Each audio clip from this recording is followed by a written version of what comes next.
जया प्रज्ञापूर्णा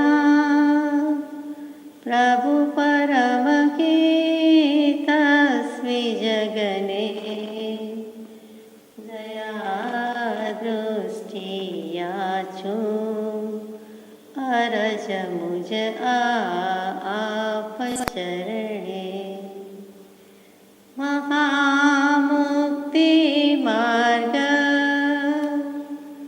प्रगट करता राज प्रभुने नमीने इच्छूं छूं अनुसरण आप चरणे यदि ये चैतन्ये मुकुरैव भावाश्चिदचित समं भान्ति द्रव्य व्ययजनिलसन्तोऽन्तरहिता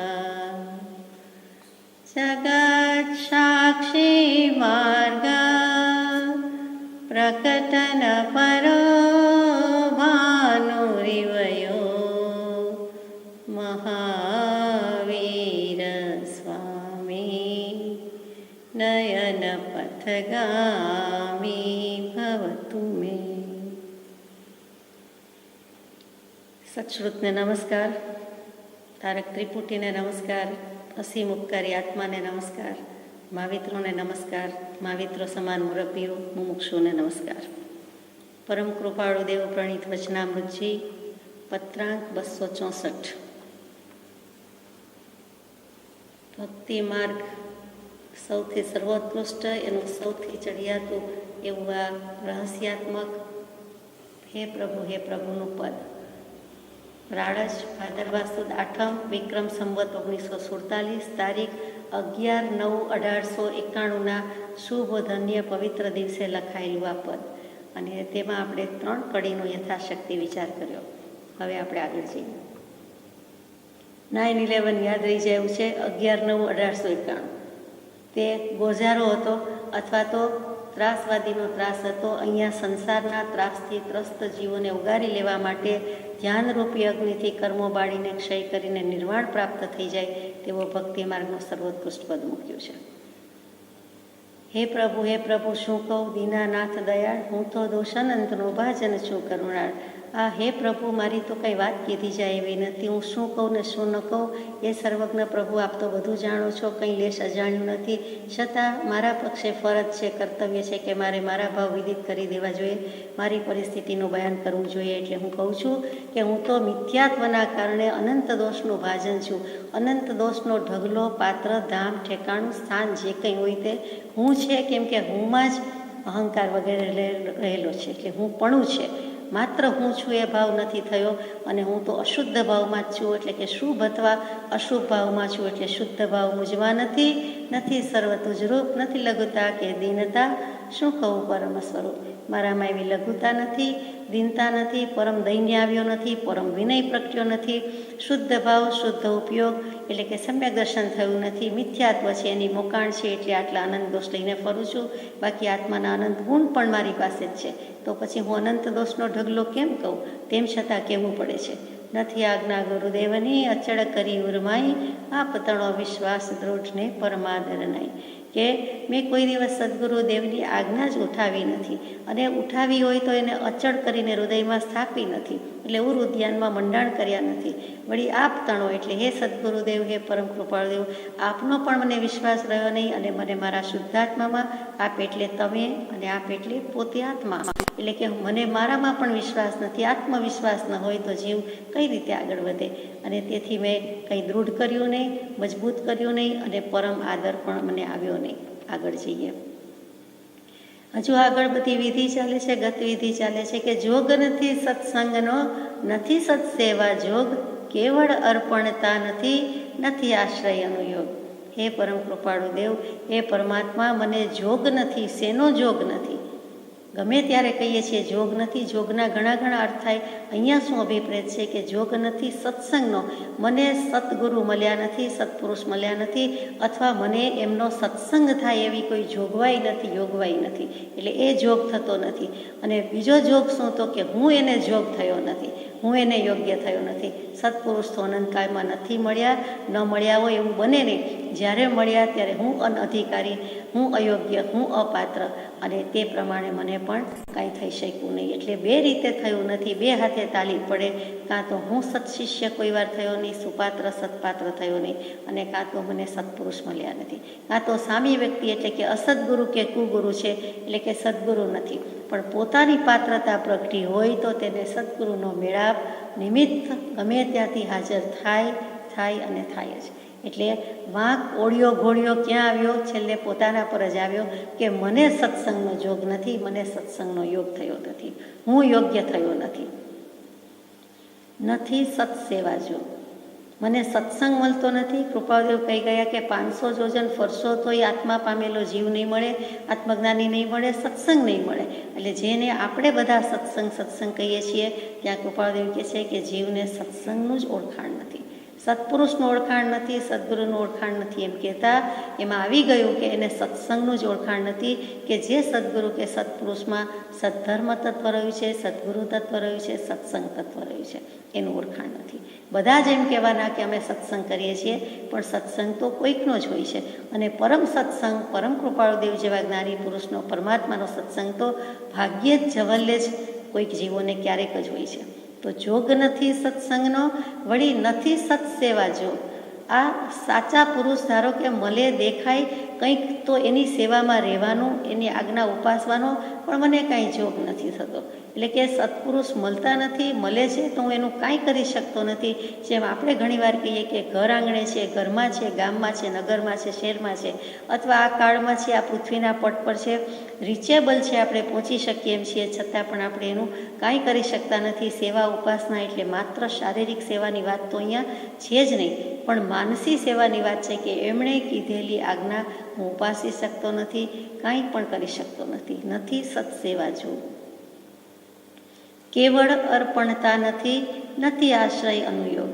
મારામાં કોઈ અર્પણ ભાવ જ આવ્યો નથી. હવે જો સદગુરુ નથી છે તો ઓળખાણ નથી, ઓળખાણ છે તો પછી કંઈ સેવા થઈ શકતી નથી, એનો પડ્યો બોલ ઝીલી શકતો નથી, આજ્ઞા એક અંશે ઉઠાવી શકતો નથી, તો અર્પણતા ક્યાંથી આવે? કેવળ અર્પણતા, કેવળ એટલે માત્ર, ફક્ત, સિર્ફ, ઓનલી, એ પણ ખરું. અને કેવળ એટલે આત્મતત્વ, સિર્ફ એક જ તત્વ છે ને તે આત્મતત્વ છે એમ કેવું છે. એટલે આત્માથી અર્પણતા થઈ નથી. મન વચન કાયાથી કદાચ કોઈએ સેવા ઉઠાવી અથવા પ્રયત્ન કર્યો, પોતાની વાત ચાલે છે, પોતે કર્યું, તો પણ આત્માથી અર્પણ ભાવ થયો નહીં. અને અર્પણ કહેતા જ બધું જ આપી દેવું એટલે કંઈ ખરેખર સદગુરુને તન મન ધન કે મન વચન કાયા કંઈ જોઈતા નથી, પણ એ પોતાને આપણને આપણું શરણું પકડાવે છે કે તને તારું જ શરણ છે, અનન્ય શરણના આશ્રયદાતા પરમ કૃપાળુ પ્રગટ સદા. એમને કાંઈ જોઈતું નથી, એ નિર્મોહી છે, નિસ્પૃહી મહાત્મા છે, એને જ સદગુરુ કે સત્પુરુષ કયા જાય છે કે જેને નિષ્દિન આત્માનો ઉપયોગ છે. એમને બીજું કાંઈ જોઈતું હોય જ નહીં. ત્રણ લોકમાં ત્રણ કાળમાં ન જોઈએ ત્યારે તો સમ્યક દર્શન થયું હોય, અને તે આપણી પાસેથી શું લે? કંઈ લેતા નથી, પણ આપણે આત્માથી અર્પણ કરી શકતા નથી. આત્માથી અર્પણતા ક્યારે કહેવાય? તો કે આત્માથી સૌ હીન દરરોજ ગાઈએ છીએ પણિપાઠ સ્તુતિમાં, પણ તે થતું નથી. કે અહો અહો શ્રી સદગુરુ કરુણા સિંધુ અપાર, આપ અમર પર પ્રભુ કર્યો અહો અહો ઉપકાર. શું પ્રભુ ચરણ કને ધરું? આત્માથી સૌ હોય તે તો પ્રભુએ આપ્યો, વર્તું ચરણાધીન. પછી આ દેહાદી આજથી વર્તો પ્રભુ આધીન. તો જે પરમ દીનત્વ છે, પરમ દૈન્ય દાસત્વ ભાવ આવ્યો નથી, અર્પણ થયું જ નથી.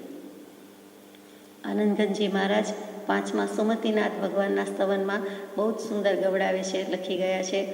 સુમતિ ચરણ કાજ તમાર્પણા, દર્પણ જીમા વિકાર સુજ્ઞાની, બહિરાતમ તજિયંતર આત્મા, રૂપ થઈ થીર ભાવ સુજ્ઞાની, પરમાત્મનું હો આત્મ ભાવવું, આત્મ અર્પણ દાવ સુજ્ઞાની, આત્મર્પણ વસ્તુ વિચારતા પરમટણે મતિ દોષ સુજ્ઞાની. બહુ જ સુંદર વાત મૂકી છે. બહિરાત્મ સ્વરૂપ, અંતરાત્મ સ્વરૂપ, પરમાત્મ સ્વરૂપ. તો બાહ્ય લક્ષ્ય ત્યાં સુધી બહિરાત્મપણું છે, પણ એ જ વ્યક્તિ, એ જ જીવ જ્યારે અંતરાત્મા થાય છે, સમ્યક દૃષ્ટિ થાય છે, ક્યારે? તો કે આત્મભાવથી અર્પણ બુદ્ધિ થાય છે ત્યારે બહિરાત્મ તજી અંતર આત્મા રૂપ થઈ સ્થિર ભાવ સુખદારી સ્થિર ભાવમાં આવી જાય છે. અને પછી પરમાત્માનું હો આત્મભાવ હો, પરમાત્મા ભાવ પરમાત્મા પદની ઝાંખી થઈ એટલે અંતરાત્મા થઈને શું કરે છે? તો કે આત્મ અર્પણ દાવ, પેલો ભાવ પછી આત્મ અર્પણ દાવ ખેલે છે, દાવ લગાવે છે, આત્માથી લગાવે છે. આત્માને અર્પણ થાય છે એટલે વસ્તુ વિચારતા પછી આત્માનો વસ્તુ આત્માને વિચારે છે. ભ્રમ ટળે મતિ દોષ, પોતાનો ભ્રમ, વેમ, અજ્ઞાન, મિથ્યાત્વ એ અનાદિની ભ્રમણા ભાંગે છે, ભાંગીને ભૂકો ચકચૂર થાય છે. અને એ જ મતિ દોષ છે, મત છે, માન્યતા છે, તે મત જાય છે એટલે તરત ત્યાં સત પ્રગટે છે.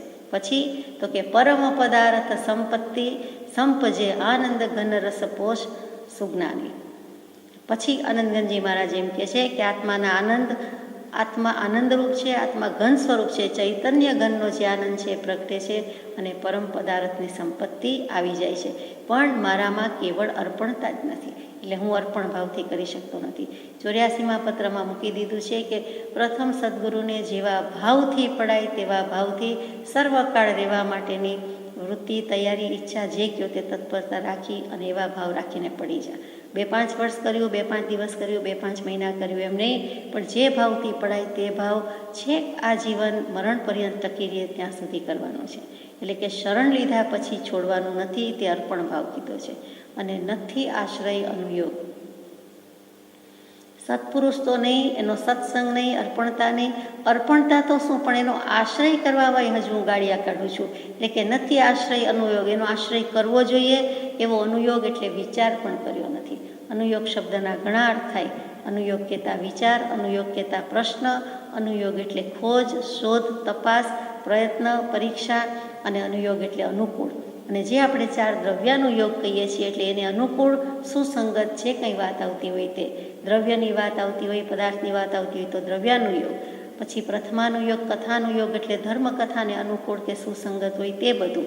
એવી રીતે ચરણકરણાનુયોગ, ગણિતાનુયોગ એ જે બધું છે તેમાં અનુકૂળ, સુસંગત, અનુરૂપ એવા અર્થ થાય. અહીંયા અનુયોગ એટલે નથી આશ્રય અનુયોગ.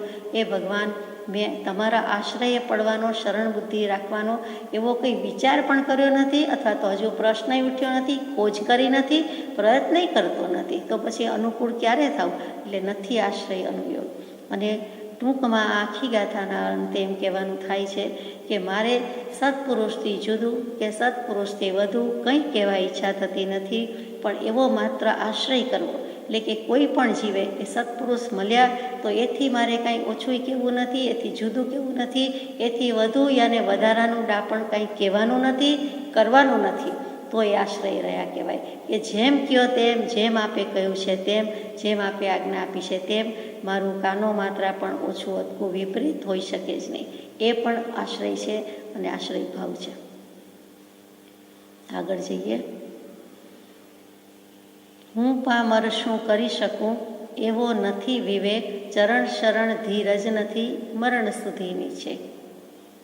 હું પામર, આપણને કોઈ પામર કહે ગમે પણ નહીં, ગળે પણ ઉતરે નહીં. ભગવાન જેવો ભગવાન કહે છે તો એ બોલતી વખતે એમ થાય છે કે કાયમ પામર જ છીએ, અનંતકાળથી પામર, આજે પણ પામર. આજે તો કૃપાળદેવનું શરણું પકડ્યું છે એમ આપણને જબુકારો કે વીજળી જબુક જબુક થાય, એ થોડુંક મનમાં ક્લિક થાય. પછી શું થાય તો કે પામરની ક્યાંક વ્યાખ્યા જુદી હોવી જોઈએ. હું પામરતા કહું છું અને ભગવાન કહે છે, કૃપાળદેવ કહે છે એમાં કંઈક ફેર હોવો જોઈએ. તો પાર નથી પામ્યા એટલે પામર જ છીએ ને. જગતમાં 2 જ પ્રકારના જીવો છે મુખ્ય, તો સિદ્ધ અને સંસારી. સંસારથી પાર પામી ગયા તે બધા સિદ્ધ થઈ ગયા, અને બાકીના અર્યંત સ્વરૂપે છે, સહયોગી જીન છે, દેહ હોવા છતાં દેહાતીત દશા છે, તેમ છતાં તે અપેક્ષાએ તેમને હજુ આ પૃથ્વી પટ પર દેહધારી હોવાથી સંસારી કહીએ છીએ કે હજુ આ સંસારમાં છે. તો એવી રીતે સંસારી અને સિદ્ધ બે મુખ્ય ભાવ, બે મુખ્ય પ્રકાર અહીંયા પણ એવા જ કે કાં તો પાર પામી ગયા એટલે સિદ્ધ થઈ ગયા અને નથી પામ્યા તો સંસારમાં છીએ. એટલે પા અને ર વચ્ચે મ છે તે સ્થિતિ સૂચક છે. હંમેશા એક અક્ષરનો જે સંસ્કૃત ભાષામાં અર્થ થાય એમાં મ એટલે સ્થિતિ સૂચક. ગમે ત્યાં ઓમ કહે તો એમ, જ્યાં કયો ત્યાં ચરમ કયો પરમ કયો, તો અહીંયા પામર છે તો વચ્ચે સ્થિતિ છે ને પાર નથી પામ્યા એટલે પામર. શું કામ પાર પામ્યા નથી? દેહધારી છીએ. શું કામ દેહધારી છીએ? તો કે પૂર્વે જે કાંઈ કર્યું છે તે ભાવ એવા કર્યા છે, શુભાશુભ ભાવ કર્યા, શુભાશુભ કર્મ બાંધ્યા. એટલે કે હે ભગવાન, હું વિષયાધીન છું, કષાયાધીન છું, નિમિત્તાધીન છું, એટલે હું પામર છું.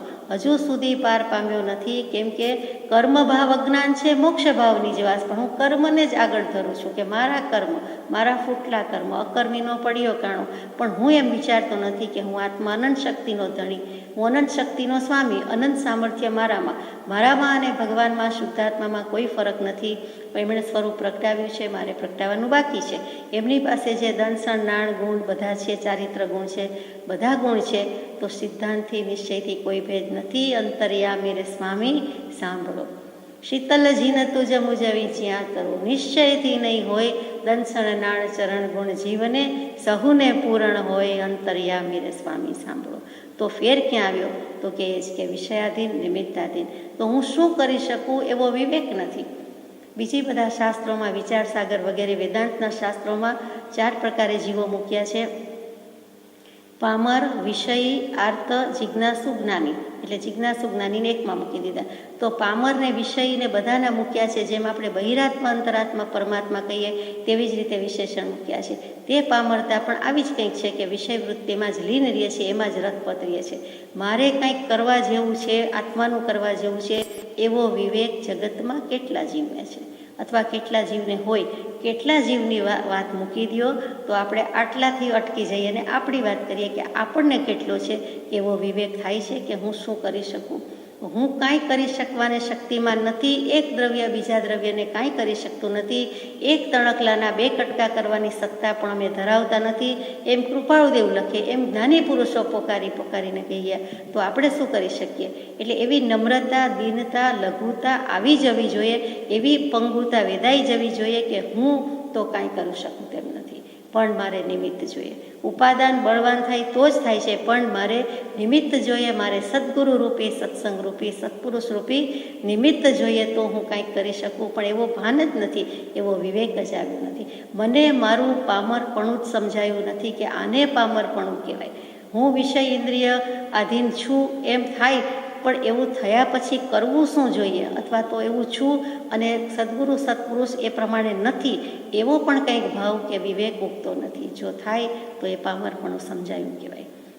વેદાંતી અથવા તો પુષ્ટિ માર્ગી જે વલ્ભાચાર્યજીની વાત ગઈકાલે કરી હતી, એ વલ્ભાચાર્યજીની જ 5મી પાટે હરિરાયજી થયા અને હરિરાયજીએ શિક્ષાપત્રમાં જણાવ્યું છે, પોતાના નાના ભાઈને શિક્ષા આપતા હોય એ રીતે, શિખામણ આપતા હોય એ રીતે, કે હરિ ભગવાન પ્રભુ પોતાની ઈચ્છાથી જ સર્વ કરશે એમ માનવું તે વિવેક છે.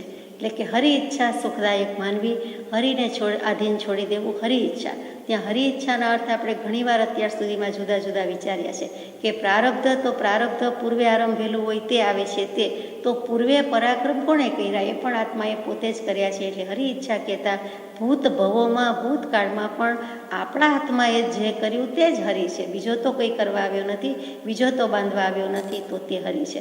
પછી માની લેવું જોઈએ કે ઈચ્છા પ્રારબ્ધ, અનિચ્છા પ્રારબ્ધ, પરેચ્છા પ્રારબ્ધ જે પંચદશીમાં વિદ્યારણ્ય સ્વામી મૂકે છે તે જ સમજવાનું છે. તે જ કૃપાળદેવે લખ્યું કે પરેચ્છાનું ચારીને શબ્દભેદ નથી. એટલે આપણી ઈચ્છાથી નથી કરતા તો બીજાની ઈચ્છાથી કે પરોપકારની વૃત્તિથી કરીએ છીએ, તો એવો પણ વિવેક આવતો નથી. સત્પુરુષને એ વિવેક છે. જડ ચેતનનો વિવેક કર્યો છે, ભેદ જ્ઞાન કર્યો છે, દેહ તે દેહ ને આત્મા તે આત્મા, એવો વિવેક તેમને થયો છે, જીવને થયો નથી. એટલે બધી રીતે વિવેક અર્થ બેસે છે. વ્યવહારનો વિનય વિવેક છે એ પણ આવ્યો નથી, પરમાર્થમાં પણ વિવેક આવ્યો નથી, જળચેતનનો વિવેક પણ કર્યો નથી, અને શુદ્ધાત્માને પોતાના આત્મામાં શું ભેદ છે એ પણ જોયો નથી. એ ભેદ આટલો જ છે, નિશ્ચયથી નથી, વ્યવહારથી છે, પરમાર્થથી છે. તો વિવેક શબ્દનો અર્થ જ ભેદ પાડવો, તફાવત કરવો. તે વિવત્તા વીચ વિશેષપણે વેચી લેવું, તેનું નામ વિવેક. ચરણ શરણ ધીરજ નથી, મરણ સુધીની છે. એવો વિવેક નથી અને મારામાં ધીરજ તો જરાય નથી. ધીરજના ફળ મીઠા એમ સાંભળ્યું છે, જોયું છે, પણ ધીરજના ફળ માઠા એવું જ લાગ્યા કરે છે. એટલે કે હું ધીરજ રાખી શકતો નથી. અનંતકાળ કાઢી નાખ્યા છે તો એમાં ધીરજ ન આવી, એમાં ધીરજ રાખવી જ પડી ને. અનંતકાળ કાઢી નાખ્યો, હવે રહેવાતું નથી એમ થાય તો કંઈક ઝૂરણા જાગે કે ચરણ શરણ ધીરજ નથી. પાછી થોડોક સમય ધીરજ રહે, પણ જે આ જીવન આ મરણાંત હોવી જોઈએ, મરણ વખતે હોવી જોઈએ, એ પણ ધીરજ મારામાં નથી. જ્ઞાની પુરુષો કેટલીક વખત રોજબરોજના વપરાશની ચીજોના દૃષ્ટાંત આપે, જેમ કે છાશ. કચ્છ અને કાઠિયાવાડના જીવોને તો છાશ વિના જાણે ચાલે નહીં તે. તો એ છાશમાંથી જ માખણમાંથી ઘી થાય. એટલે બધા જ પદાર્થો અગત્યના છે: દૂધ, દહીં, ઘી, છાશ, માખણ, ઘી. તો છાશની ધીરજ કેટલી બધી છે તે વિચારવા જેવું છે કે એ વલોવાઈને માખણ રૂપ બને છે. તો વલોવાઈ છે, કેટલું મંથન છે, કેટલું વલોવણું છે. સંસારના પાણીમાં જીવો આપણે પણ વલોવાય જ છીએ, પણ પછી આ વિરૂડી ભક્તિ મેં પહેલાં ન જાણી, સંસારની માયામાં રહીને મેં તો વલોવ્યું પાણી. એ પાણી વલોવ્યું એટલે ન થયું, પણ છાશ વલોવે તો છાશની ધીરજ એ પ્રમાણે કે વલોવાતા પોતે માખણ રૂપે જુદી પડે છે. માખણ રૂપે, સાર રૂપે, જ્ઞાન રૂપે, નવનીત રૂપે જુદું પડે છે. પછી પેલી છાશ પાણી જેવી કે જેવી હોય તેવી એના સામુય જોતી નથી, એ એમાં ભળતી જ નથી. એનાથી જુદી જે છે પોતે માખણ રૂપે, જ્ઞાન રૂપે, સાર રૂપે ગ્રહણ કરી લીધું. અને સંસાર જે હતો, છાશ છે, એ નકામી, નિસાર, સત્વ વિનાની હોય અને એને સંસાર ગણી નાખ્યો. કે સંસારને જેમ પૂંઠા પીરીએ છે તેમ છે છાશને નિસાર ગણે છે. છાશથી માખણ જુદું ને જુદું. પછી એ માખણને ગમે તેટલું ભેગું કરો, ભેગું થાય જ નહીં. આ કૃપાળદેવ જેવા બધા જ્ઞાની પરમાત્મા છે તે કેવા સંગ્રહ્યા, તો કે જળ કમળવત તો જાણીએ, એકલા કમળવત જાણીએ, નિર્લેપ જાણીએ, પણ છાશના દૃષ્ટાંતથી પણ વધારે બેસે કે જુઓ તો ખરા, માખણ જુદું પડ્યું તે પડ્યું, જગતવાસી જીવથી ભગત જુદો પડ્યો તે પડ્યો, ભક્ત થયો તે થયો. પછી હવે અજ્ઞાની ન થાય, એ મિથ્યાથી ન થાય, એ હવે એમાં પડે નહીં, જાય નહીં. એને બીજા બધા ભાવો ગમે નહીં, દેહ ભાવ ગમે નહીં, સંસાર ભાવ ગમે નહીં.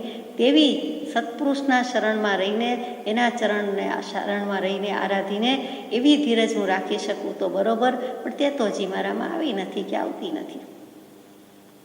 ગુરુ તત્વનો નિશ્ચય કરવો એ બહુ મોટી વાત છે. એક મોટા આચાર્યએ એક પુસ્તક લખ્યું છે, ગુરુ તત્વ વિનિશ્ચય. પુસ્તક કેવું ઠીક નથી, શાસ્ત્ર છે, ગ્રંથ છે. એ આખા ગુરુ તત્વ વિનિશ્ચય અઘરો લાગતો હોય તો પણ સીધું સાદું સારાંશ રૂપે વાક્ય મજાનું શું છે, તો કે અચિંત્ય સામર્થ્ય ગુરુ રહેવા. એક ગુરુનું જ સામર્થ્ય અચિંત્ય છે, બાકી જગતમાં કોઈનું સામર્થ્ય એવું નથી.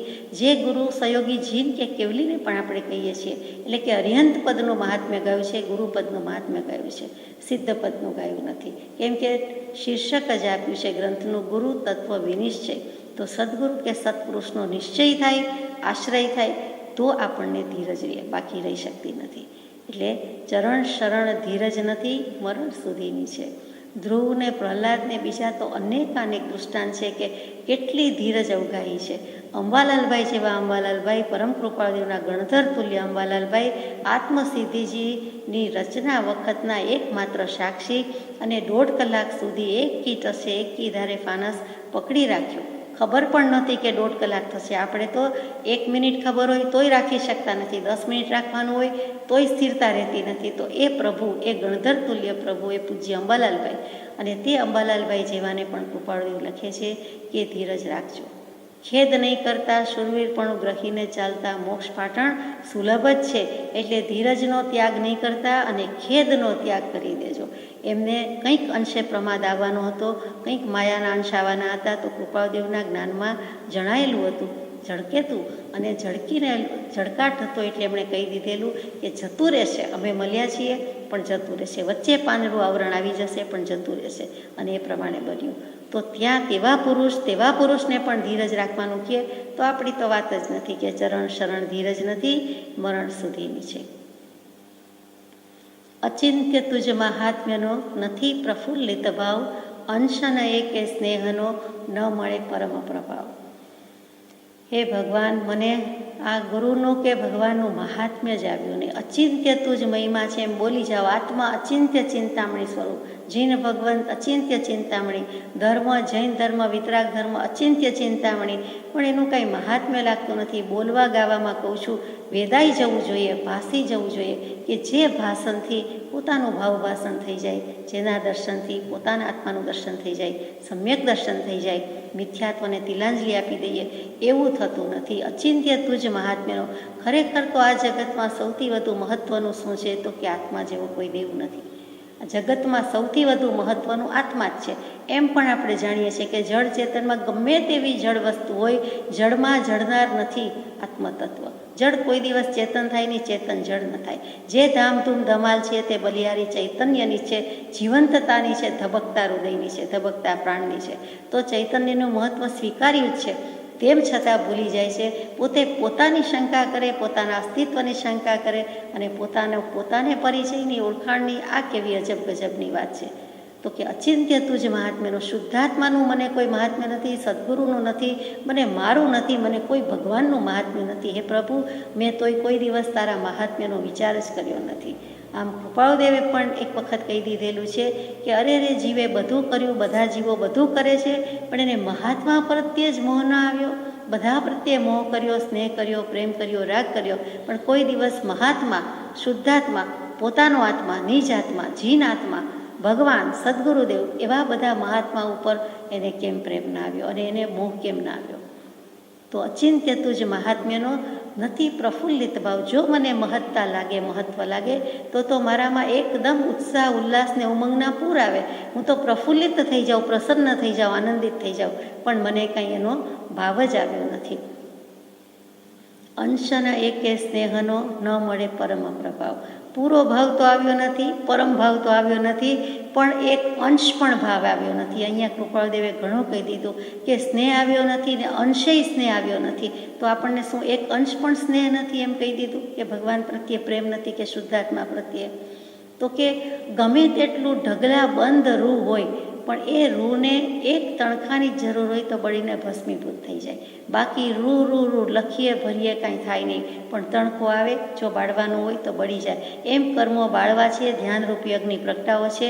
તો ગમે તેટલી વખત હું દીવો કે ધ્યાન લખ્યા કરું, નોટની નોટ ભરી નાખું, કદાચ અબજો વાર લખી નાખું, બોલી નાખું, તો પણ દીવો પ્રગટે નહીં. આપણે જાણીએ છીએ કે દીવો પ્રગટાવવા માટેની જે સાધન સામગ્રી જોઈએ તે હાજર હોય, અને વળી જ્વલિત કરવાનો, પ્રજ્વલિત કરવાનો, પેટાવાનો પુરુષાર્થ કરીએ તો દીવો પ્રગટે. સામે દીવો હોય અને પછી દીવો પ્રગટાવીએ તો દીવો પ્રગટે, અથવા દીવા પ્રગટાવવા માટેની જે અનુકૂળ સાધન સામગ્રી હોય તો પ્રગટે.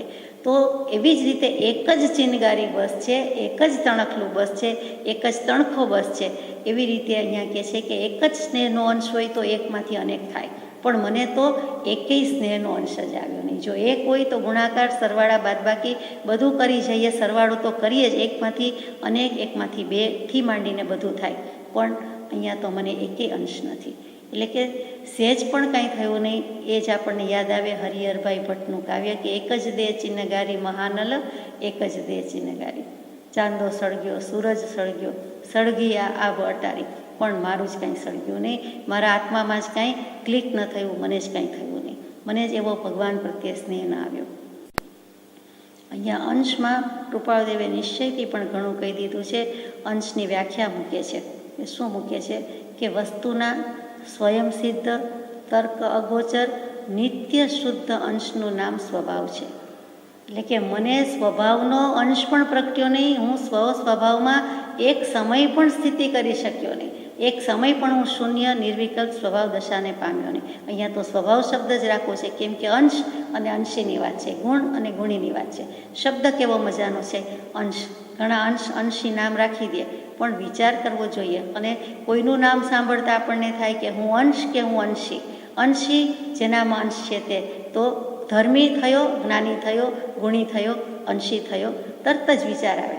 તો અંશની વ્યાખ્યા ફરીથી, સ્વભાવની વ્યાખ્યા ફરીથી કે વસ્તુ કહેતા દ્રવ્ય, આત્મદ્રવ્ય, આત્મવસ્તુ, એનો સ્વયંસિદ્ધ સ્વભાવ જે છે, સ્વયંસિદ્ધ છે, તર્કથી અગોચર છે, તર્કથી પર છે, એમાં દલીલ ચાલતી નથી, નો દલીલ, નો વકીલ, નો અપીલ, કોઈ આર્ગ્યુમેન્ટ ચાલતી નથી, અને નિત્ય છે અને શુદ્ધ છે. એવો જે અંશ તેનું નામ સ્વભાવ છે. પ્રભુએ ઘણું કહી દીધું, એ જ મને પ્રગટ્યું નથી. અંશના એકે સ્નેહનો ન મળે પરમ પ્રભાવ. એટલા માટે પરમ પ્રભાવ, પ્રભાવ એટલે શું? તો કે એટલે કંઈ બળ ચાલ્યું નથી, શક્તિ ચાલતી નથી. હું અનંત શક્તિનો સ્વામી છું, પણ મારા પર બળ ચાલતું નથી. હું ભાવ ભાષણમાં આવ્યો નથી, મને મારો ભાવ ભાસ્યો નથી, એટલે મારા પર મારો પ્રભાવ પડતો નથી. હું આત્માને પામ્યો નથી. એટલું જ નહીં, પણ હે ભગવાન, તમે તો પરમ પ્રભાવી છો, પણ તમારા ઉપર પણ તમારાથી હું હજી પ્રભાવિત થતો નથી, મારામાં પ્રગટતું નથી. કેમ કે હું આપને એવા સ્નેહથી ભજતો નથી, એવા પ્રેમથી ઉપાસતો નથી. હે પ્રભુ, શું કહું? અચળ રૂપ આસક્તિ નહીં વિરહનો તાપ, કથા અલભ તુજ પ્રેમની નહીં તેનો પરિતાપ. અચળ રૂપ આસક્તિ નહીં. હે ભગવાન, મને તમારા પ્રત્યે આસક્તિ કે સ્નેહ કદાચ થવા જાય છે, અચળ થતી નથી. અંશ સ્નેહ આવતો નથી, તેવી રીતે હજુ સુધી આસક્તિ આવી નથી. અને અચળની તો વાત જ ક્યાં કહેવાય. માનો કે કોઈ જીવ એમ કે મને થોડીક તો ભગવાન પ્રત્યે આસક્તિ છે, તો એના માટે અચળ રૂપ આસક્તિ આવી નથી. એટલે અહીંયા અચળ કહેતા ઘણું કહી દીધું છે. પહેલાં તો સ્નેહ થાય, જો સ્નેહ થાય તો આસક્તિ આવે. એ જ શિક્ષાપત્રમાં હરિરાયજી જણાવે છે, સંસ્કૃત શ્લોકમાં છે, આપણે એનો સાદો સાર કહીએ છીએ કે પ્રથમ જો તે સ્નેહ થાય તો આસક્તિ થાય, અને વ્યસન થઈ જાય ત્યારે તે અનુભવ થઈ જાય. વ્યસન શું? તો કે જે ખરાબ વ્યસન સેવીએ છીએ તે નહીં, પણ વ્યસન કહેતા લત લાગી જાય. બુરી લત નહીં, પણ ટેવ પડી જાય, સારી લત પડી જાય. કઈ? તો કે ભગવાન પ્રત્યેના પ્રેમની આસક્તિની ટેવ લાગી જાય. બુરી નહીં, પણ અશુભ નહીં, પણ શુભ લત છે. એટલે છતાં વ્યસન કીધું છે. એટલે કે તેના વિના ચાલે નહીં, તેનું નામ વ્યસન. જેના વિના ચાલે નહીં. અને વિ વત્તા અસ, જે અસ્ત કરે છે. એટલે વ્યસન એટલે અસ્ત પણ થાય. શેનો અસ્ત કરે છે? કર્મોનો અસ્ત કરે છે. વિભાવ પરિણતિમાં જવા દેતો નથી, તેનો અસ્ત કરે છે. ત્યારે અનુભવ થઈ જાય છે. સાદી ભાષામાં પહેલાં ભગવાન પ્રત્યે સ્નેહ, અને સ્નેહ થવાથી આસક્તિ, આસક્તિમાંથી એકદમ જ એના વિના ચાલે નહીં એવું વ્યસન થઈ જાય. એ જ વ્યસન પોતાનો અનુભવ કરાવી દે. એટલે એક નાની વાતમાંથી આખી વાત પૂરી થઈ જાય છે. અચળ રૂપ આસક્તિ નહીં વિરહનો તાપ. તમે સન્મુખ હોય કે નહીં, પણ અમને તમારા વિરહનો તાપ લાગતો નથી. કોઈ એક વ્યક્તિને કોઈ એક બીજી વ્યક્તિ, એમાં પણ ઈષ્ટ વ્યક્તિ, ગમતું પાત્ર, ગમતી વ્યક્તિ એ નથી હોતી, આજુબાજુ હોતી નથી, અથવા એનાથી આપણે દૂર જઈએ છીએ તો તરત જ વિરહ ચાલે છે. દેહત્યાગ થઈ જાય છે તો વિરહ ચાલે છે. થોડો સમય નથી હોતા તો પણ વિરહ ચાલે છે. અને એ વિરહની આગમાં સતત સ્મરણ એનું રહ્યા કરે છે. કોન્સ્ટન્ટ જેને કહેવાય તેવું અવિરત સ્મરણ ચાલ્યા કરે છે. તો કે એવો વિરહનો તાપ મને લાગતો જ નથી. ભગવાન વિના બધું ચાલે, બીજા વિના ન ચાલે, પણ ભગવાન વિના તો ચાલે. ભગવાન પાસે તો થોડીક વાર બેસવાનું હોય, કે થોડુંક સ્વાધ્યાય ભક્તિ કરવાનું હોય, થોડીક વાર વાંચન વગેરે હોય. પછી શું? પછી કોણ ભગવાનને, કોણ આપણે? એમ નહીં. આપણો આત્મા જ ભગવાન સ્વરૂપ છે, શુદ્ધાત્મ સ્વરૂપ છે. તો આત્માને આત્માનું સ્વરૂપનું સેજ પણ વિસ્મરણ ન થવું જોઈએ. એટલે કે તાપ લાગવો જોઈએ. માનો કે ભૂલી જાય તો એમ થાય કે થોડા સમયથી, થોડા વખતથી મેં કાંઈ જ કર્યું નથી, એવો મને તાપ પણ લાગતો નથી. એટલે વિરહનો તાપ નથી, ત્યાં શું થઈ શકે? જો વિરહનો તાપ લાગે, વિરહાગ્નિ જલે, સાક્ષાત જલે, તો સાક્ષાત આત્માની પ્રાપ્તિ હોય છે. એ ભાગવતના સારરૂપ વાક્ય આપણે થોડા દિવસ પહેલાં વિચાર્યું છે, એટલે અત્યારે લેતા નથી. છતાં કહેવાય જાય કે ગોપીની ભક્તિ કેવી હતી, કેવી પરાભક્તિ હતી, કેટલી બધી ભક્તિ, એની કેટલી બધી વાત. એમાં એક જ વસ્તુ છે કે તુજ વિયોગ સ્ફુરતો નથી. એનો વિયોગ ચાલે તો કામ થાય. પણ ગોપીની ભક્તિ એટલે આમ જુઓ તો રાધાની ભક્તિ કેવી હોય તો કહેવાય કે નહીં? તો કે શ્રીમદ ભાગવતમાં ખરું પૂછો તો સીધું રાધાનું નામ ક્યાંય આવતું નથી. રાધાનો ઉલ્લેખ મળતો જ નથી. રાધા કૃષ્ણ, રાધે કૃષ્ણ, કૃષ્ણ રાધા આટલું કહીએ છીએ, પણ રાધા નામનું કોઈ એવું પાત્ર આવતું નથી. તેમ છતાં ગોપીનું પાત્ર કેટલું છે? તો કે ગોપી તો ઘણી છે, અને ગોપાંગના છે, પરમ મહાત્મ્ય ગોપાંગના છે. રાધાનું નામ એમાં પણ આવ્યું નહીં. તો એક વખતની વાત છે કે બધી જ ગોપી સાથે કૃષ્ણ ભગવાન જાણે કે રાસલીલા રમે છે. એક એક ગોપીને થાય છે કે મારી સાથે શ્રી કૃષ્ણ છે. શ્રી કૃષ્ણજીને એમ થાય છે કે દરેક ગોપીને અત્યારે અભિમાન વર્તે છે કે મારી સાથે શ્રી કૃષ્ણ છે. બધાને એમ નથી થતું કે બધા સાથે છે. સૌને એમ જ થાય છે કે મારી સાથે, મારી સામે જ છે, બીજા કોઈ સાથે નથી. દરેકને અભિમાન આવ્યું એટલે શ્રી કૃષ્ણ પરમાત્મા અંતર્ધાન થઈ ગયા, અદૃશ્ય થઈ ગયા, અપ્રગટ થઈ ગયા. એટલે દરેકને થયું કે આ શું થયું અચાનક? હતા ને મારી સાથે, બધા પાસેથી નીકળી ગયા, બધા પાસેથી જતા રહ્યા, બધી ગોપી સંપી ગઈ કે ગયા ક્યાં? હતા આપણી સાથે ત્યારે કોઈને એકબીજા પ્રત્યે ઈર્ષા અસૂયા ભાવ આવતો નથી. એ પણ ગોપાંગનાનું મહત્ત્વનું વાત છે, મહત્ત્વનું લક્ષણ છે.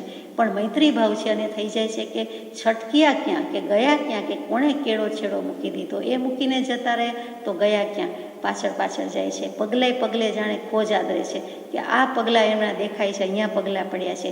એકલા નથી ગયા, એ કોઈને લઈ ગયા નથી, પણ એક ગોપીને સાથે લઈ ગયા છે. એટલે પરમ પ્રિય ગોપી હોવી જોઈએ એને એ સાથે લઈ ગયા છે. એટલે આપણામાંથી કોઈ નથી એમ થાય છે, પણ આપણામાંથી એક તો ગઈ છે, ભલે ગઈ, એકને તો લઈ ગયા. અને એક પર તો પરમ પ્રેમ છે ને, એ સાચી પ્રેમિકા, એ સાચી પ્રિયતમા કે જેની સાથે શ્રી કૃષ્ણ મહારાજ લઈ ગયા. સમજવા માટે દૃષ્ટાંત છે. શ્રી કૃષ્ણજી ખરેખર એકને સાથે લઈ પણ ગયા છે. એટલે આ બધી ગોપીને થાય છે કે આ કોણ છે. એટલે તપાસ કરતા લાગ્યો કે તે જ તેમની રાધા છે. એ રાધા ગોરી તે જ હોવા જોઈએ કે આપણે બધા એક બાજુ.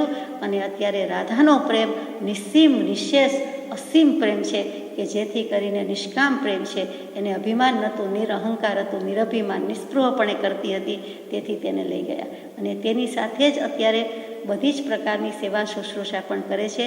અભેદ ભક્તિ છે તો કે નિશેષ પ્રીતિ છે. એ શ્લોકમાં ભાગવતમાં આરાધિતો શબ્દ છે. એટલે આરાધિત, આરાધિતા એટલે આરાધિત, આત્માની આરાધના. અને ત્યાં રાધા આવી ગઈ. રાધાવેદ કરવાનું આવે છે. અર્જુનનો મત્સ્યવેદ કહેવાય છે, એવી રીતે રાધાવેદ છે. અહીંયા પણ આ રાધાવેદ છે. આ રાધાની વાત. એટલે રાધાની ભક્તિ બધા કરતાં ચડી. રાધા છે શું? એક ગોપીની જેમ સ્ત્રી માનવાની છે, ગોપી ભાવે ભક્તિ કરવાની છે, સ્ત્રી ભાવે, દાસી ભાવે, એવી રીતે રાધા ભાવે ભક્તિ કરવાની છે. રાધા એટલે બીજું કાંઈ નહીં, ધારાનું ઊંધું તે રાધા.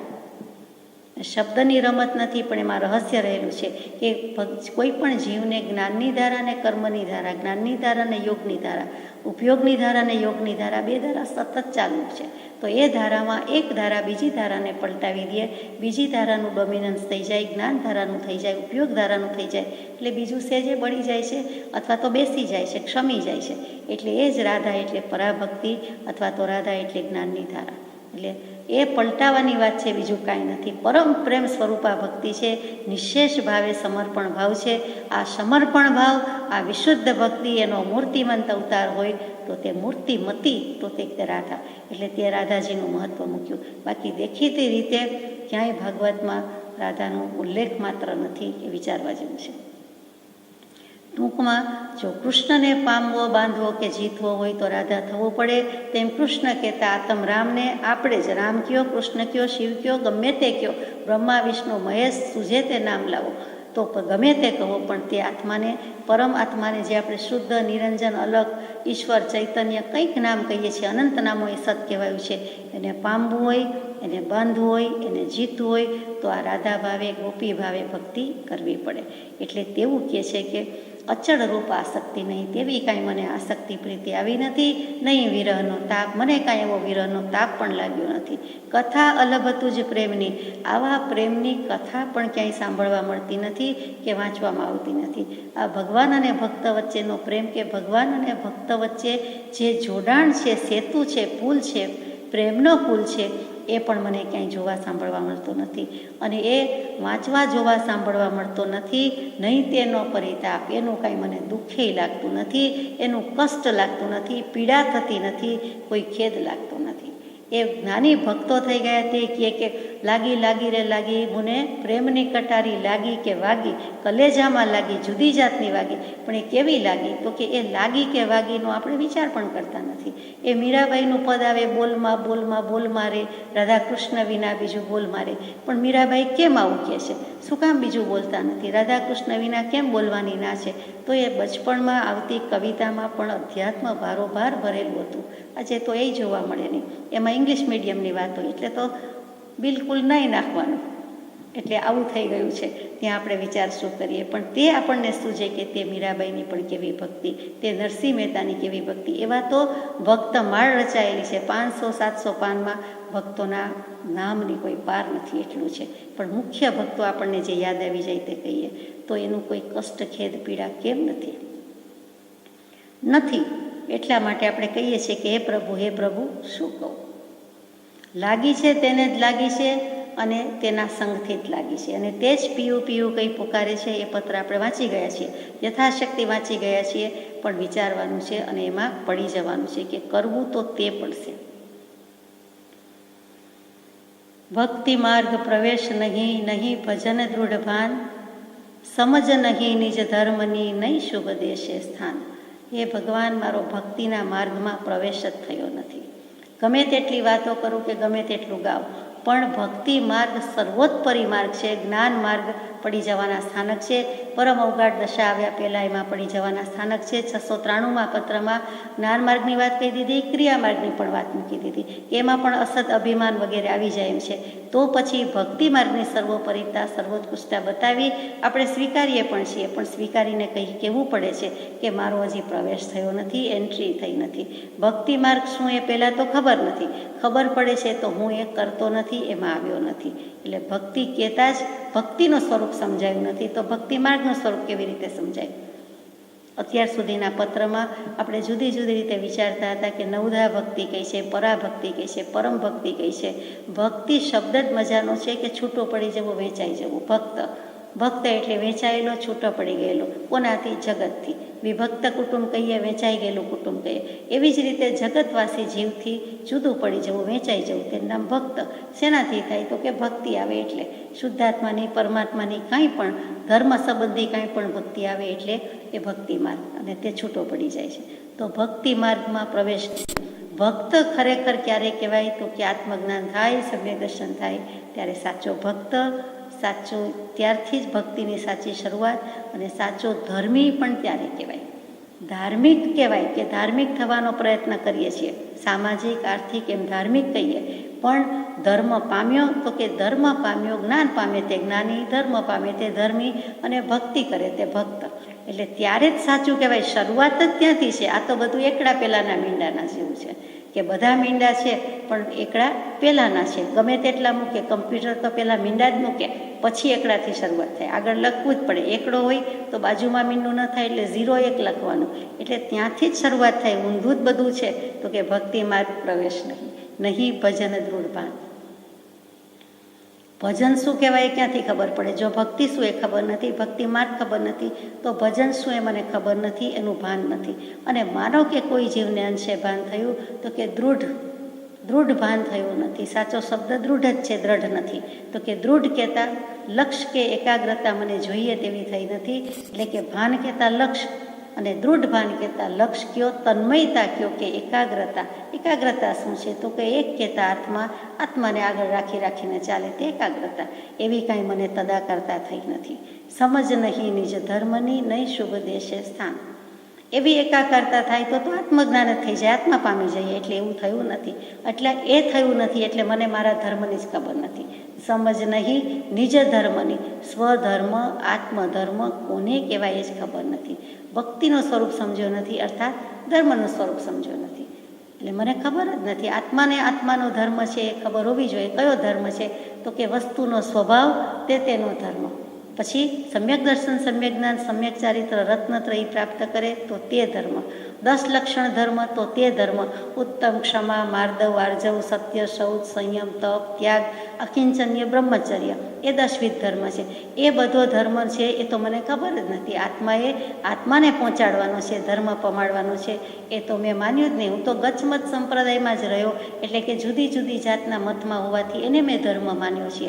કે અમે જૈન, અમે સ્થાનકવાસી, અમે દેરાવાસી, દિગંબર, અમે કબીરપંથી, શિવપંથી વગેરે વગેરે, કે અમે વૈષ્ણવ, કે અમે પુષ્ટિ માર્ગી. તો એમ તો ચાલે નહીં. તો અહીંયા કહે છે કે મને મારો ધર્મ, આત્મધર્મ સમજાયો નહીં, એની સમજ આવી નહીં. નહીં શુભ દેશે સ્થાન. વળી આ આત્મધર્મ ક્યાંથી પ્રાપ્ત થાય એની ખબર નથી. એટલે શુભ દેશે સ્થાન નથી. શુભ દેશ એટલે કંઈ સારો દેશ, તો કે સારો એરિયા. સારો દેશ કયો? તો કે સત્સંગ, કે જ્યાં પવિત્રતા છે, જ્યાં શુદ્ધતા છે, સ્વચ્છતા છે. નહીં શુભ દેશે સ્થાન એટલે હું હજી સત્સંગના એરિયામાં, ધર્મ જ્યાંથી પ્રાપ્ત કરી શકાય એના પ્રિમાઇસીસમાં, એટલી ભૂમિમાં જ આવ્યો નથી, એવા દેશમાં જ આવ્યો નથી. એટલે મારું સ્થાન ક્યાંથી હોય? કેમ કે હું હજી ધર્મ પામ્યો નથી. એ જ્યાંથી મળે છે તે એરિયામાં આવ્યો નથી, તે રેડિયસમાં, તે વિસ્તારમાં આવ્યો નથી. નહીં શુભ દેશે સ્થાન, આપણી ભાષામાં જ્યાં સત્સંગ છે, જ્યાં ભક્તિ છે, કે જ્યાંથી પ્રાપ્તિ છે ત્યાં હું આવ્યો નથી. ત્યાં મારું સ્થાન નથી, ત્યાં મારું ઠેકાણું નથી, ત્યાં મારું ઘર નથી. કાળ દોષ કડીથી થયો નહીં મર્યાદા ધર્મ, તોય નહીં વ્યાકુળતા જુઓ પ્રભુ મુજ કર્મ. હવે આપણે કાળને દોષ દઈ દેવાના, કર્મને દોષ દેતા હતા. હવે કાળ પર ઓળિયો ઘોળિયો જાય છે કે કડી કાળ છે, દુષમ કાળ છે, વિષમ કાળ છે, કેટલા બધા કાળ પછી અનંતમાંથી કેટલીક અનેક અવસરપીણી કાળ જાય, ત્યારે આવી હુંડા અવસરપીણી કાળ આવે, એમાં જન્મ્યા છીએ. અને આ કાળ દોષ છે એટલે કે અમારો સમયનો પ્રભાવ છે, સમયની બલિયારી છે. વડીલો કહેતા સાંભળ્યું હશે આપે કે જમાનો કાંઈ પેટમાં જતો રહે છે, પેટમાં ગરી જાય છે, કાળ દેવો છે તો શું થઈ ગયો?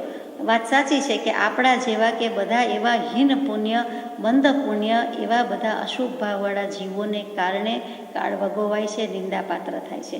હકીકતે કાળ શું કરે? એ તો ઉદાસીનપણે સહાયક છે. એ દ્રવ્ય તો જેમ છે તેમ છે. ધર્માસ્તિકાય, અધર્માસ્તિકાય, આકાશાસ્તિકાય અને કાળને અસ્તિકાય કહેવાતું નથી. કાળ એ ચાર ઉદાસીનપણે સહાયક છે. બાજી કોની છે, રમત કોની છે, દાવ કોણ રમે છે અને આપે છે? તો કે જીવ અને પૂતગલ. એ બે તત્વ જ ઝઘડા કર્યા કરે છે. બેનું જે કમ્પોઝિટ ફોર્મ છે એને જ કારણે આ બધી કોમ્પ્લેક્સિટી, સંકુલતા વધી, જટિલતા વધી અને કુટિલતા વધી. બાકી કાંઈ વાતમાં માલ નથી. તો કે આવું સમજવું, કે આવું વિચારવું. અને એ કાળ દોષ કડીથી થયો, ભલે કળિયુગ આવ્યો, કળિયુગ બેઠો અને પેલાના મુગટમાં જઈને બેઠો, ક્યાંય નહીં તો એટલે પછી બધે જ આવી ગયો. એ બધી વાત આપણે જાણીએ છીએ. તો કળીનો પ્રવેશ છે, આ સતયુગ નથી, ત્રેતાયુગ નથી, દ્વાપરયુગ નથી, કળિયુગ છે. ભલે કળિયુગમાં આપણે જન્મ્યા, એ કળિયુગમાં જેમ સતયુગમાં હરિશ્ચંદ્ર, ત્રેતાયુગમાં રામચંદ્ર, દ્વાપરયુગમાં કૃષ્ણચંદ્ર, તેમ કલયુગમાં રાજચંદ્ર ભગવાન પણ જન્મ્યા છે. એટલે આપણને વાંધો નથી. ભલે ને એ છે તો આપણે છીએ, આપણે છે તો એ હતા ને, એટલે કરી બતાવ્યું છે, માટે એમ તો ચાલશે નહીં. માર્ગ બતાવ્યો છે. કાળ દોષ કડીથી ગમે એવો થયો હોય, અત્યારે પાણી ઓછું મળે છે, દુષ્કાળ જેવી પરિસ્થિતિ આવી જાય છે, પણ આટલુંય મળે છે, પીવા પૂરતુંય મળે છે, પછી તો કદાચ એ મળવાનું નથી. અને ગંદુ મળે છે, મલિન મળે છે, તો આપણે એના ઉપાય કરી લીધા કે ફિલ્ટર કરીએ, 7 વાર ફિલ્ટર કરીએ. તો અત્યારે 17 વાર ગળને, 17 ગળને ગાળીને પણ પી લેવા જેવું છે. પછી તો પરમાર્થનું પાણી પણ નથી, પછી તો સત્સંગ પણ નથી, કાંઈ જ નથી. તો કે કાળ દોષ કડીથી થયો નહીં મર્યાદા ધર્મ. મર્યાદા ધર્મ જેવું રહ્યું જ નથી. મર્યાદા શું? મર્યાદા કોને કહેવાય? મર્યા અને દા શબ્દ છે. તો આમન્યા કહીએ છીએ તે મર્યાદા વિશે પણ એક પત્ર આવી ગયો છે કે અત્યારે કોઈ જાતની મર્યાદા રહી નથી, વૃદ્ધ મર્યાદા રહી નથી, આરત તો નાશ પામ્યા જેવું થઈ ગયું છે, ગરજ કોઈને રહી નથી, વગેરે વગેરે. એ મર્યાદા આપણે વિશાળ અર્થમાં લેવાનું છે. મર્યાદા પુરુષોત્તમ શ્રી રામ કહીએ છીએ. તો એ આત્માની મર્યાદામાં રહ્યા અને શ્રેષ્ઠ આત્મા થઈને રહ્યા, પરમાત્મા થઈને રહ્યા, અને જીનાગમ પ્રમાણે પણ તે જ ભવે મોક્ષે ગયા છે. એટલે કે રામચંદ્ર ભગવાન મોક્ષગામી, મોક્ષે પધાર્યા છે. એવી જ રીતે હનુમાનજી પણ મોક્ષે ગયા છે. તો એવી જ રીતે શ્રી કૃષ્ણ પુરુષોત્તમ કહીએ છીએ, તે મર્યાદા પુરુષોત્તમ શ્રી કૃષ્ણ એમ આપણે કહેતા નથી. ત્યાં લીલા પુરુષોત્તમ શ્રી કૃષ્ણ કહીએ છીએ. એટલો ફરક છે. એટલે ત્યાં મર્યાદા ધર્મની વાત કહેતા હતા. પુષ્ટિ માર્ગી છે, વલ્લભાચાર્ય સંસ્થાપિત પુષ્ટિ માર્ગી, તે સંપ્રદાયને ફોલો કરે છે, તે વૈષ્ણવ કહેવાય. અને તેઓ શું માને? તો કે મર્યાદ લીધી છે, અમે મર્યાદા લીધી છે, અમે કેટલાક વ્રત, નિયમ, આજ્ઞા લીધી છે, અમારી મર્યાદામાં રહીને અમે પાલન કરીશું. એ મર્યાદા છે, એ આજ્ઞા છે, એ આચરણ છે. તો એ મર્યાદા કહેતા આજ્ઞા કે નહીં મર્યાદા ધર્મ. હે ભગવાન, તમે તો ચિંધી દીધી, દઈ દીધી, પણ અમે તમારી આજ્ઞામાં રહેતા નથી. તમારી મર્યાદા લક્ષ્મણ રેખા જે અંકિત કરી છે એ આજ્ઞાના પાલનમાં નથી. એટલે અહીંયા મર્યાદા એટલે સીધો સાદો અર્થ આજ્ઞા. એ પુષ્ટિ માર્ગીએ લખ્યું હોય, હરિરાયજી લખતા હોય તો એમ જ લખે કે મર્યાદા ધર્મ, એટલે ત્યાં મર્યાદા આંકી છે. અહીંયા લક્ષ્મણ રેખા કહીએ છીએ, અહીંયા આપણે આજ્ઞા કહીએ છીએ કે હું આજ્ઞા ધર્મમાં પણ આવ્યો નથી. આજ્ઞા આરાધનરૂપ ધર્મ હું પાડતો નથી. તો એ નહીં વ્યાકુળતા જુઓ પ્રભુ મુજ કર્મ. આ બધું કરું છું પણ મને કોઈ આકુળ વ્યાકુળતા નથી, વ્યથા નથી, વેદના નથી, આનું કંઈ દુઃખ લાગતું નથી. નિંભર થઈ ગયા હોય એવી રીતે, જૂના ઘડા થઈ ગયા એવી રીતે, ખોખરા થઈ જાય. એ ખોખરાપણું, બોદાપણું મારામાં નથી કે ફૂટી જઈશ, તૂટી જઈશ, એવોય વિચાર આવતો નથી કે કાચની શીશીની પેઠે ફૂટી જવાનું છે, ગમે ત્યારે દેહ છોડી દેવાનું છે, ક્ષણ ક્ષણ મહામૂલી છે અને જતું રહેવાનું છે. તો એની પણ વ્યાકુળતા નથી. કોઈ રીતે વ્યાકુળતા જ આવતી નથી, ગભરામણ થતી નથી, મૂંઝવણ થતી નથી. એક જીવડાને પૂરી દઈએ કે ચકલી પૂરાઈ જાય તો કેટલી ગભરામણ, અકળામણ, મૂંઝવણ હોય. છૂટું છૂટું ક્યારે એમ થાય અમને હે ભગવાન છૂટું છૂટું ના ભણકારા થતા નથી, એટલે કોઈ જાતની વ્યાકુળતા વેદના આવી નથી. જુઓ પ્રભુ હું જ કરું, મારા કર્મ, મારા કાર્ય, મારા કૃત્ય, મારા ભાવ કેવા છે, આજે પણ થતું નથી, અત્યારે પણ થતું નથી. કેમ એમ છે? આ પ્રાર્થના ગાઈએ એટલા વખત પણ એવા ભાવ થતા નથી. માનો કે પ્રાર્થના સમૂહમાં ગવાતી હોય અને એ શિસ્તમાં કદાચ સ્પીડ ઓછી હોતી હોય અને આપણે એવા ભાવ ન રાખી શકતા હોય તો એકલા ઘરમાં તો થાય, વગર વાંચીએ વિચારીએ ગાઈએ તો થાય, શાંત રહીને તો થાય. તો કે ગાતાય નથી, બોલતાય નથી અને ભાવન કરીએ છીએ ત્યારે પણ એવી ભાવના ભાવવામાં પણ એવા વિચાર આવતા નથી. દુઃખ જ લાગ્યું નથી કે હે ભગવાન હું દુઃખી કહેવા, મારે ત્રિવિધતાપ છે, જન્મ મરણના દુઃખ છે, ચક્ર ચાલુ છે, તો ભવચક્રનો એકેય આંટો ટળશે નહીં, તો આ મનુષ્ય બહુ એમનેમ જશે એવી જ કોઈ જાતના મને વ્યાકુળ થાય એવા કે ગભરાવી મૂકે એવા કોઈ ભાવ થતા નથી, કર્મ થતા નથી. મારા કાર્ય કરું છું એનાથી પણ મને અકળામણ થતી નથી કે આવા કામથી ક્યાં જઈશ કે આવા વિચારથી ક્યાં જઈશ, આ અશુભ ભાવ છે, આ મને શોભે નહીં એવી મર્યાદા થતી નથી. સેવાને પ્રતિકૂળ જે તે બંધન નથી ત્યાગ, દેહેન્દ્રિયમાં ને નહીં કરે બાહ્ય પર રાગ. સેવાને પ્રતિકૂળ છે. સેવા શું? તો કે પંખી ઈંડાને સેવે છે, પછી બચ્ચા તરીકે બહાર પાંખ આવે છે, ફૂટે છે ને જાય છે, ઉડી શકે છે. એવું જ ભગવાનને થાય છે, જ્ઞાની પુરુષોને થાય છે કે જે બોધ છે, જે આજ્ઞા છે એને હે જીવો તમે સેવો પામો. પોતે સેવરાવે છે પણ આપણે બેસતા નથી, ઈંડા રૂપે ત્યાં બેસતા નથી. એટલે હે ભગવાન દેવળ ઉપર ઈંડું છે, કળશ ચડાવીએ છીએ, દેરાસરજી હોય, મંદિરજી હોય, સભાગૃહ હોય વગેરે, પણ ખરેખર જ્યાં કરવાનું છે તે હું સેવન કરતો નથી. સેવા કહેતા સેવા, પૂજા, અર્ચન, વંદન, ઉપાસન જે કહીએ છીએ તે અર્થમાં છે. તો સેવા એટલે માત્ર શારીરિક સેવા, દૈહિક સેવા, બાહ્ય સેવા નથી. એ તો ભગવાને તિલક પૂજન, વંદન, ચર્ચન, અર્ચન બધું કરીએ છીએ, બીજી રીતે પણ કરીએ છીએ. કોઈ કદાચ જ્ઞાની પુરુષ હોય શારીરિક સેવા કરીએ તો એ પણ છે, પણ અહીંયા માનસી સેવા માગેલી છે કે મનથી એક થઈ જવું, કે તું જ મુજે, કે હે ભગવાન તારામાં ને મારામાં ભેદ નથી, તારી એવી સેવા કરું, તારી સેવા કહેતા મારા શુદ્ધાત્માની જ સેવા છે એવી ઉપાસના કરું કે ભગવાનને કહેવું પડે કે આવું ભાઈ હરખા, આપણે બેવ સરખા. તો કે એવી સેવા કરતો નથી. સેવાને પ્રતિકૂળ છે તે બંધનરૂપ બધું કર્યા કરું છું. જે કંઈ આ આત્મા આરાધવામાં, પામવામાં વિઘ્નો છે, પ્રતિબંધ છે, એ બધું કર્યા કરું છું. દેહ દુઃખમ મહાફલમાં, દેહ છે એ જ મોટી ઉપાધિ છે. તો ટેસ્ટથી ખાવું, પીવું, બેસવું, ઉઠવું, સૂવું, જાગવું, હસવું, બોલવું, રમવું અને બધી જ ક્રિયા કરવી, હરવું ફરવું, આ બધું આવી ગયું. તે થઈ શકે છે, એને નાવું ધોવડાવવું પણ થઈ શકે છે, પરંતુ જે કરવા યોગ્ય છે તે આત્માની સેવા હું કરી શકતો નથી. તો કે સેવાને પ્રતિકૂળ છે. જે સેવાથી વિમુખ થવા એવું છે, આ તો બધી બાહ્ય લૌકિક દૈહિક સેવાથી તે કરી શકું છું, પણ બીજી કોઈ સેવા કરી શકતો નથી. કેટલાક વિત્તજા સેવા કરે છે. વિત્ત ધનથી પૈસા આપીને, દાન આપીને છૂટી જાય, સારી વાત છે, પણ એવી સેવા કરે છે. કેટલાક શારીરિક સેવા કરે છે, પણ ભગવાન કહે છે બધી સેવામાં સૌથી વધારે ચડે તે માનસી સેવા છે, કે મનથી કરવાની છે, કે પ્રસન્નતાપૂર્વક કરવાની છે, પછી મન જ ન રહે તેનું નામ માનસી સેવા. એટલે કે પોતાપણું કાંઈ ન રહે, આપોપું કાંઈ ન રહે, સંકલ્પ વિકલ્પ ન રહે, મન ન રહે, એવી સેવા એટલે કે આત્મસેવા. આત્મા થઈને રહે તેવી સેવા કરતો નથી. આમ પણ ભર્તૃહરિજી કહી ગયા કે સેવા ધર્મ પરમ ગહન યોગીનામ અપી અગમ્ય. આ એક સેવા ધર્મ જ એવો છે કે યોગી જેવા યોગીને પણ અગમ્ય છે અને ગહન છે, તે પણ એનો પાર પામી શકતા નથી. એટલે કે પોતે જેમ ભરથરી રાજા કહીએ તેમ ભેખ ધારી લે તો પણ હજી આત્માની સેવા કરી શકતા નથી, એમ કેવું છે. યોગી થઈ ગયા, બાહ્ય રીતે જોગી થઈ ગયા, પણ યોગીન્દ્ર કહેવાયા, જોકે પામ્યા, પણ તો બધું કરે છે, બહારથી સંન્યાસ છે, દીક્ષા છે, સર્વસંગ પરિત્યાગ છે, ચારિત્ર છે, પરંતુ દ્રવ્યલિંગીપણું કહેવું પડે, ભાવલિંગી કે ભાવમની થઈ શકાતું નથી. તો કેમ? તો કે સેવાને પ્રતિકૂળ છે. એટલે પ્રતિકૂળ જ બધા મેં સાધન કર્યા છે. દેહ ભાવ જ આદર્યો, દેહ ભાવ જ પોષ્યો છે, આત્મભાવમાં આવ્યો નહીં. જો આત્મભાવમાં આવ્યો હોય તો આત્મભાવના ભાવતા જીવ લહે કેવળ જ્ઞાન રહે, પણ એ ભાવ કર્યો નહીં, એ ભાવના આવી નહીં, એકવાર પણ નથી આવી કે જેથી કરીને હું આગળ જઈ શકું.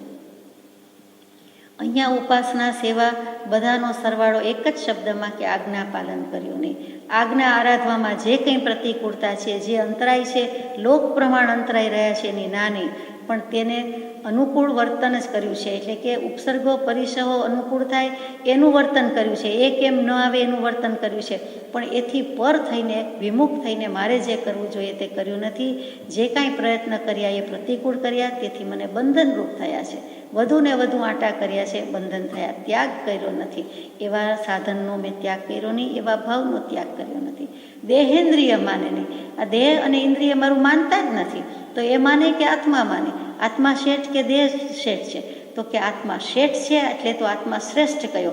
શ્રેષ્ઠ પરથી શ્રેષ્ઠ શબ્દ આવ્યો. તો આત્મા શેઠ છે, શ્રેષ્ઠ છે, સ્વામી છે, અને દેહ ઇન્દ્રિયો બધી સેવક છે. એટલે એમ હોવાના બદલે રોલ ઊંધો થઈ ગયો છે.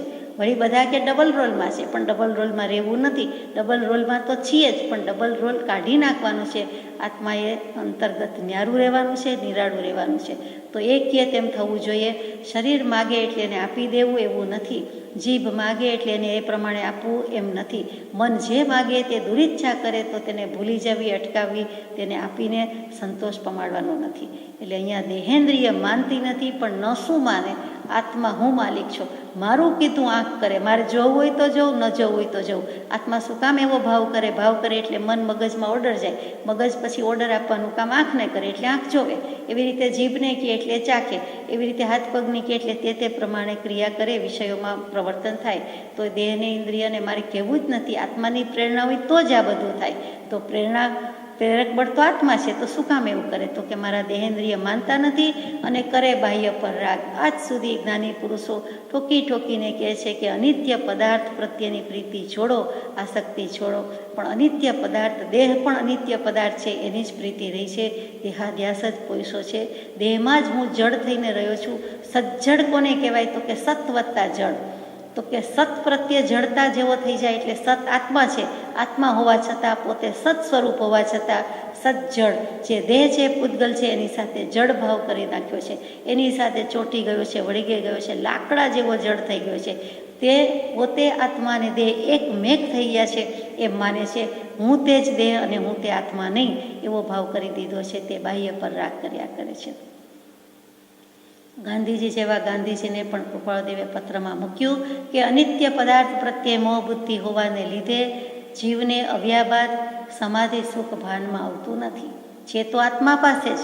ગાંધીજીએ ડરબંધ રહે એ પ્રશ્ન પૂછ્યો છે કે જીવને સમાધિ શી રીતે થાય? સમાધિની ઈચ્છા જાણીને ગાંધીજી લખે છે કે તમને સમાધિ સંયુક્ત ઈચ્છા હોવાથી આ પ્રમાણે જવાબ આપું છું, એમ કરીને મૂક્યું છે છેલ્લે કે અનિત્ય પદાર્થ પ્રત્યે મોહ બુદ્ધિ હોવાને લીધે આત્માનો આવ્યા બાદ સમાધિ સુખ ક્યાંથી પ્રાપ્ત થાય? એ આપણને પણ લાગવું પડે કે બાહ્ય ઉપર રાગ કર્યા કરીએ છીએ તો અંતર પર પ્રીતિ ક્યાંથી થાય? બહિરાત્મ પણ જ રહે, બહિરાત્મ દશા જ છે. બહિરાત્મ દશા છે એટલે તો આ પ્રાર્થના ગાવાની છે.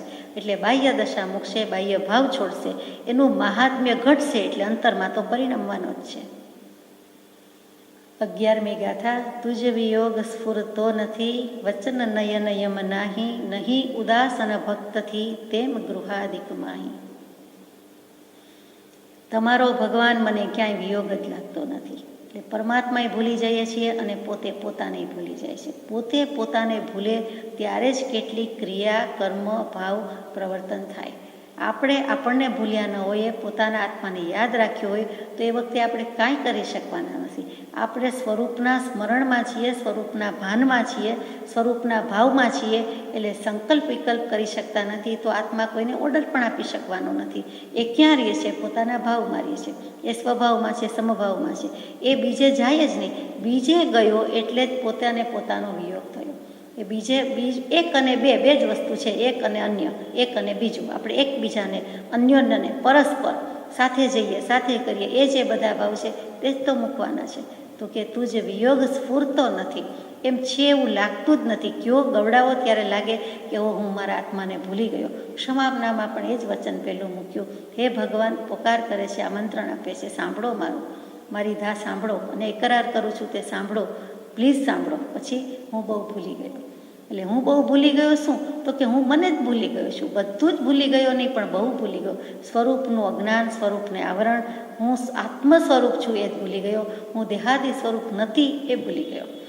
તો તુજ વિયોગ સ્ફૂરતો નથી વચન નયન યમનાય. જીવ, કોઈ પણ જીવ સૌથી વધારે દોષ કરતા હોય તો 2 ઇન્દ્રિયથી કરે છે. એટલે કે એક વચનથી, જીભના 2 રોલ છે, એક વચનથી, બીજું નયનથી એટલે આંખથી. આ 2 દોષ 2 ઇન્દ્રિયથી વધારે ને વધારે દોષ થાય છે. સૌથી વધારે જીભ એક તો ભોજન લેવામાં એટલે દોષ કરી નાખે, બીજું બોલવામાં. વાણી અને પાણી આ જગમાં અમૂલ, એ 2માં ભૂલ તો જગત થાય ડૂલ. બધું ડૂલ થઈ જાય, બધું ડૂબી જાય. વાણીની એટલી મહત્તા છે, પાણીની એટલી મહત્તા છે, પણ એ સમજાતું નથી. એના પર મારો યમ એટલે કે નિયમ નથી, કંટ્રોલ નથી, અંકુશમાં મન નથી. એટલે વચનના દોષ મેં એટલા કર્યા છે વાણીમાંથી, અને નયનના દેખત ભૂલી છે. જોતા મેં જીવ ભૂલે છે, સારું છે ખરાબ છે, સાચું છે ખોટું છે, ગમે છે નથી ગમતું, રાગ અને દ્વેષ પરિણતિ ચાલુ થાય છે. એટલે વચન નયનથી સૌથી વધારે દોષ, અને એ જ નયનથી દૃષ્ટિ દોષ કહીએ છીએ, મિથ્યાત્વ કહીએ છીએ. સમ્યક થઈ નથી, ભલી થઈ નથી, રૂઢી થઈ નથી. એટલે વચન નયનના સૌથી વધારે દોષ છે, કેમ કે મને અંકુશ નથી. નહીં ઉદાસ અને ભક્તથી તેમ ગૃહાદિકમાય. અને હું અનભક્ત છે, જે ભક્ત નથી તે અભક્ત લખવાના બદલે અનભક્ત છે, તે ભક્ત થયા નથી. સંસારી, અજ્ઞાની, પૂરા મિથ્યાત્વી, રંગરાગમાં રાગી, વૈભવ વિલાસ સિવાય કંઈ દેખાતું નથી, ભૌતિકતાની ચકાચૌંધમાં છે, એવા જે અનભક્ત છે એવા જીવોથી હું ઉદાસ પણ થતો નથી. એવા જીવો તો ગમે છે. તેમ ગૃહાદિકમાય, એવું જ ઘર, કુટુંબ વગેરે કાજળરૂપી કોટડી છે, પણ મને એમાં જ હજુ તો રતપત છું, એનાથી ઉદાસ થયો નથી. તો હું શું કરીશ? અંતમાં કૃપાળુદેવનો પત્ર છે 491માં, કે સર્વ ભૂમિઓ, સર્વ માણસો, સર્વ કામો, સર્વ વાતચીત આદિ પ્રસંગો અજાણ્યા જેવા, સાવ પરના, ઉદાસીન જેવા, અરમણીય, અમોહકર અને રસરહિત સ્વાભાવિકપણે ભાસે છે. માત્ર જ્ઞાની પુરુષો, મુમુક્ષુ પુરુષો કે માર્ગાનુસારી પુરુષોનો સત્સંગ તે જાણીતો, પોતાનો, પ્રીતિકર, સુંદર, આકર્ષનાર અને રસ સ્વરૂપ ભાસે છે. સજાત્મ સ્વરૂપ પરમ ગુરુ.